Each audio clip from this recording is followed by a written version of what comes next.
I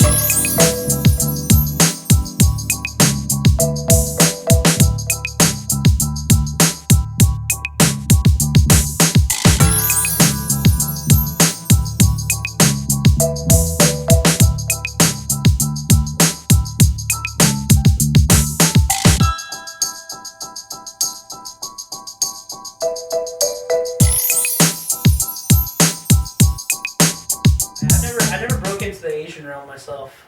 I had a chance in my younger years before I was married, and like have you ever been at the bar and like there's definitely I called them sweaty betties at the time. Those are the girls that they're not very attractive, but you think if you drink enough, I think I can do this, right? Exactly. And I got to all the way up to like midnight, 1 o'clock, and I was still dancing with this broad, and I was just like, you just are not getting any prettier. And I was just like, she's like, so you want to go back? I was like,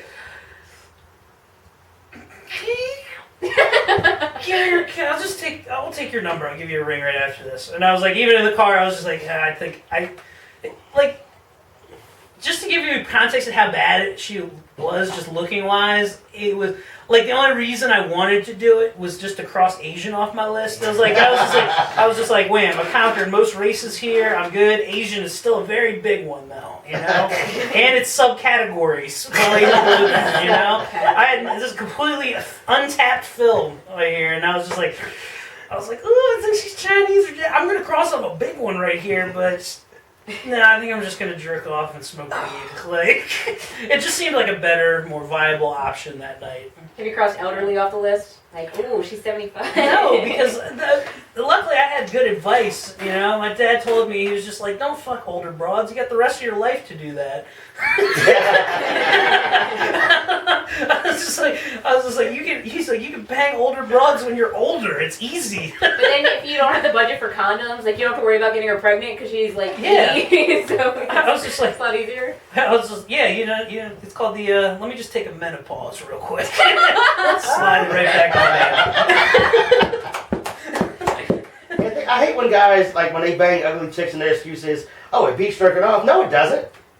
There's not so much in life that beats jerking off, to be honest with you. I've never jerked off and had to pay child support. Exactly. I jerk off and watch SportsCenter in peace. Yeah. Well, like, I think the flip side of that is, like, do you ever, by the way, about jerking off and then watching SportsCenter, do you ever finish and then look at Stuart Scott and think that you made his eye lazy? What the fuck sense is that? Seriously, that's what I'm saying. Like you go out to the beach and you wear this shirt on, right? And then you're like looking around like on the horizon, like they don't know I'm fat man. That's really the mindset you have going in. And then you get in the water, then you come out, and then your titties are in HD. They're fucking stuck, your shirt's tighter, they can see exactly what size cup you're wearing. Isn't there like a whole concept of wet t-shirt contest?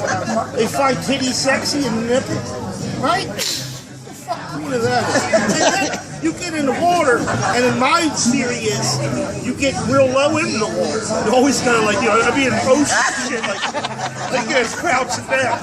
Like you can just see like my head. And I'm like, they ain't got a clue. They ain't got a clue. I'm fat now. That's like their number one. So like, who's your go-to like celebrity crush, and what would you do with them? I have crushes on old British men. Like who? Sean Connery? Not that old. Not that old. Like, Pierce Bronson? Alan Rickman.